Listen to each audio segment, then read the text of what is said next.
drage maske, dobro nam si došli na maskenbal u Novo Selo. Multiročník maškarného plesu v Devínskej Novej Vsi bol úspešný. To bol pre folklórny súbor Črip dôvod zorganizovať podobný večer aj počas tohtoročných fašiangov. Sme pochodili množstvo normálnych plesov, tam nemuseli mať uviazané kravaty okolo krku.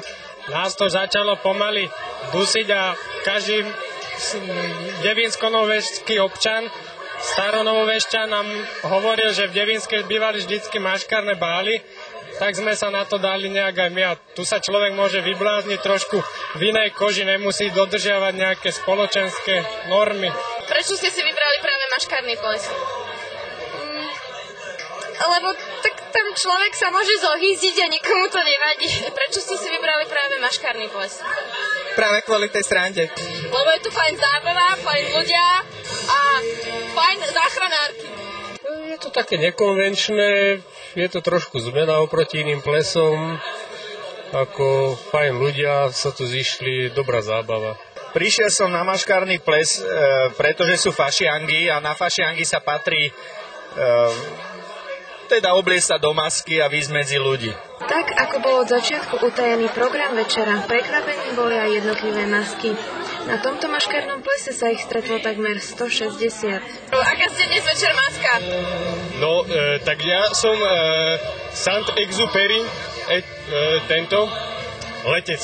Tak to sme rozmýšľali aj my dlho, že za čo sa označíme a nakoniec pán zapisovateľ masiek nás zapísal ako novosielské hepe.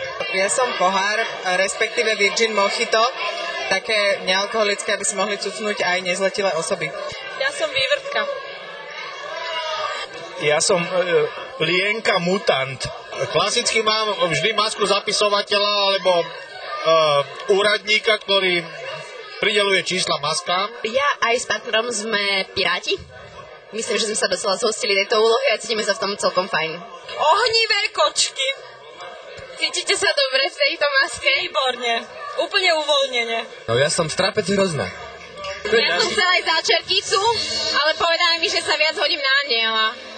A teraz neviem. No ja myslím, že toto je nejaká španielská žena, alebo teda aj s partnerom sme taký španielský pár. Akú masku by ste si dali vy na maškarný ples? Tak mne sa páči kominár by bol dobrý, kominár prináša šťastie, takže asi kominár. Možnosti výberu kostýmov boli neobmedzené. Od rozprávkových postáv po kňaza na plese sa jednoducho stretla zmes reality a ilúzie.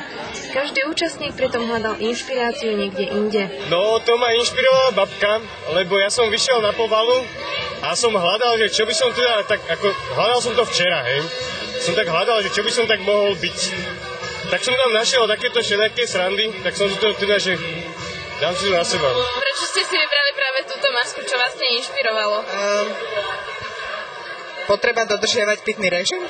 Ja už dlho idem k každému pokrku, tak som sa rozhodol, že to tak nejako výrazním. Som Portos. Prečo práve túto postavu ste si vybrali? Lebo Portos bol sedliak a môj pôvod je sedliacký. Pretože od malička som sníval potom byť Lienkou a teraz sa mi to konečne podarilo. Som dospel do veku, keď už si môžem dovoliť byť Lienkou. Obliekate sa do masky aj v reálnom živote? Tak viete, ja som zapletený s folkloristami a vždy, keď majú muzikanti ísť hrať, folklórni muzikanti, tak sa obliekajú do krojov a to je tiež maska. Oni tomu hovoria monterky síce, lebo sa dávajú do pracovného, ale je to tiež druh masky. Maskujete sa niekedy aj v reálnom živote? Áno, áno. V akých situáciách? To neviem rozoberať.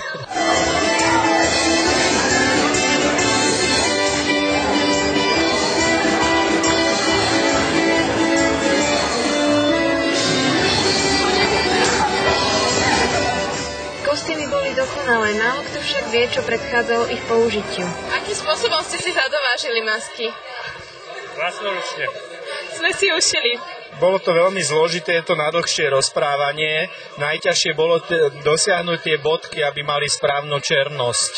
Museli dozrieť.